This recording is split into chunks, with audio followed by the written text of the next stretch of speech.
국민 여러분, 안녕하십니까? 여기는 대한민국 대표 정치 전문 플랫폼 한국정치TV입니다. 국민의힘 차기 당대표를 뽑는 3.8 전당대회가 김기현, 안철수 두 의원 간 2파전으로 좁혀지는 모습입니다. 그러면서 가상 양자 대결, 여론조사 결과에 관심이 집중되고 있습니다. 두 후보의 선거 캠프 관계자들은 매주 발표되는 여론조사 결과에 따라 캠프의 분위기와 긴장도가 확 달라진다고 말하고 있습니다. 그러나 이런 식의 여론조사가 과연 어느 정도나 효과가 있을 것인가에 대해서는 여러 가지 의견이 분분한 상황입니다. 한쪽에서는 여론조사 결과가 선거의 판세를 어느 정도 반영하고 있다고 생각합니다.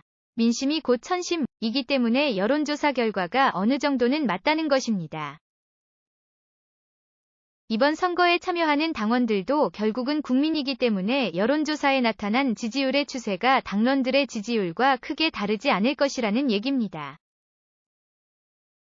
하지만 요즘 발표되는 여론조사 결과는 선거와는 크게 상관이 없는 것이라고 보는 시각도 만만하지는 않습니다. 이런 추정이 가능한 이유는 이번 선거의 방법 때문입니다. 이미 알려진 것과 같이 이번 국민의힘 선거는 100% 책임 당원들의 투표로 결정됩니다. 게다가 선거를 앞두고 투표권을 갖고 있는 책임 당원들을 상대로 여론조사를 할 수도 없습니다. 그러니 여론조사가 어느 정도 유권자들의 민심을 반영하는 대통령 선거나 국회의원 선거 때와는 상황이 다릅니다. 게다가 투표권이 없는 일반 국민들과 투표권이 있는 책임 당원들의 생각이 일치한다고 말하기도 어렵습니다. 그렇기 때문에 일반인을 대상으로 한 여론조사 결과만 갖고 당심을 추정하기가 쉽지 않다는 시각도 근거가 없는 것은 아닙니다.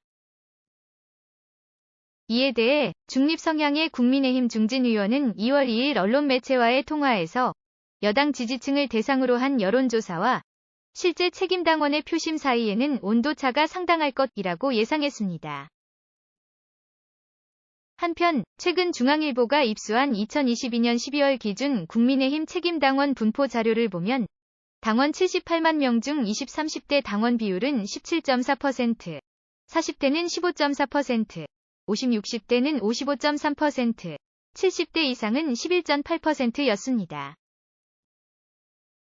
지역으로는 수도권 당원이 36.1%, 영남이 41.0%, 충청이 15.4%, 강원이 4.8%, 호남이 1.5%, 제주가 1.3%였습니다. 이런 당원의 비율을 행정안전부가 발표한 2022년 12월 기준 주민등록인구 통계와 비교하면 20-30대의 비율은 8.0%포인트 낮습니다. 그러나 50-60대는 24.2%포인트 더 높습니다. 수도권은 14.4%포인트 낮고 영남은 22.7%포인트 높습니다. 이런 당원 비율을 근거로 국민의힘 일부에서는 수도권과 20-30대 당원 비율이 과거보다 상대적으로 늘었다고 지적했습니다. 그러면서도 당락을 가를 키포인트는 결국 영남 및 중장년층 당원 표심이라고 밝혔습니다. 국민의힘 관계자도 여론조사는 행정안전부의 주민등록인구를 기준으로 세대별, 지역별 가중값을 부여하기 때문에 실제 책임당원 투표 결과와는 차이가 날 것이라고 말했습니다.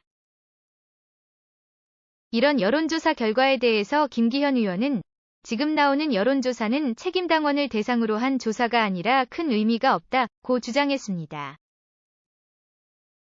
지금까지 대한민국 대표 정치 전문 플랫폼 한국정치TV였습니다.